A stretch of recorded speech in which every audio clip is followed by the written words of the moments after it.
ಯಾವುದೇ gym join ಆಗುವ ಮುಂಚೆ ಆ ಜಿಮ್ಮಲ್ಲಿ ಈ ಎಕ್ವಿಪ್ಮೆಂಟ್ಸ್ ಇದೆಯಾ ಅಂತ ಒಮ್ಮೆ ಚೆಕ್ ಮಾಡ್ಕೊಳ್ಳಿ.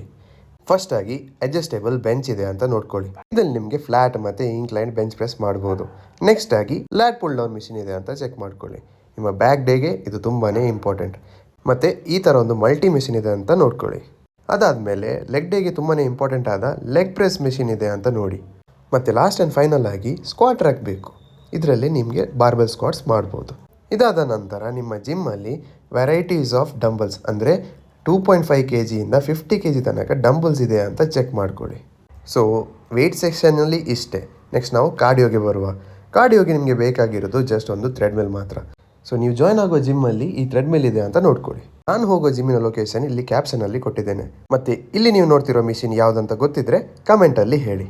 ಮತ್ತು ನನ್ನ 6 ಪ್ಯಾಕ್ ಇನ್ 100 ಡೇಸ್ ಚಾಲೆಂಜಲ್ಲಿ ಇವತ್ತು ಡೇ 7. ಇವತ್ತು ನನ್ನ ಸೆಕೆಂಡ್ ಲೆಗ್ ಡೇ. ಸೊ ಬೇಗನೆ ವಾರ್ಮ್ ಅಪ್ ಮಾಡಿ ನನ್ನ ವರ್ಕೌಟನ್ನು ಸ್ಟಾರ್ಟ್ ಮಾಡಿದೆ. ಫಸ್ಟ್ ಆಗಿ ಲೆಗ್ ಕರ್ಲ್ಸನ್ನು ಮಾಡಿದೆ 3 ಸೆಟ್ ಸೇಮ್ ವೆಯ್ಟಲ್ಲಿ. ಇದರ ಜೊತೆ ಸೂಪರ್ ಸೆಟ್ ಆಗಿ ನಾನು ಬಾಡಿ ವೇಟ್ ಸ್ಕ್ವಾಟ್ಸ್ ಮಾಡಿದೆ. ಇದರಲ್ಲಿ ನಾನು ಈ ಸೆಟ್ಟಲ್ಲಿ ನಾನು ಆಲ್ಮೋಸ್ಟ್ 20 ರೆಪಿಟೇಷನ್ಸ್ ಮಾಡಿದೆ. ಇದಾದ ನಂತರ ನಾನು ಲೆಗ್ ಪ್ರೆಸ್ ಮಾಡಿದೆ. ಇದು ಕೂಡ 3 ಸೆಟ್ ಸೇಮ್ ವೆಯ್ಟಲ್ಲಿ. ಅದರ ನಂತರ ನಾನು ಲೆಗ್ ಎಕ್ಸ್ಟೆನ್ಷನ್ ಮಾಡಿದೆ 15 kgಯಲ್ಲಿ. ಈಚ್ ಲೆಗ್ಗೂ ಆಲ್ಮೋಸ್ಟ್ 12 ರೆಪಿಟೇಷನ್ ಈಚ್ ಸೆಟ್ ಮಾಡಿದೆ.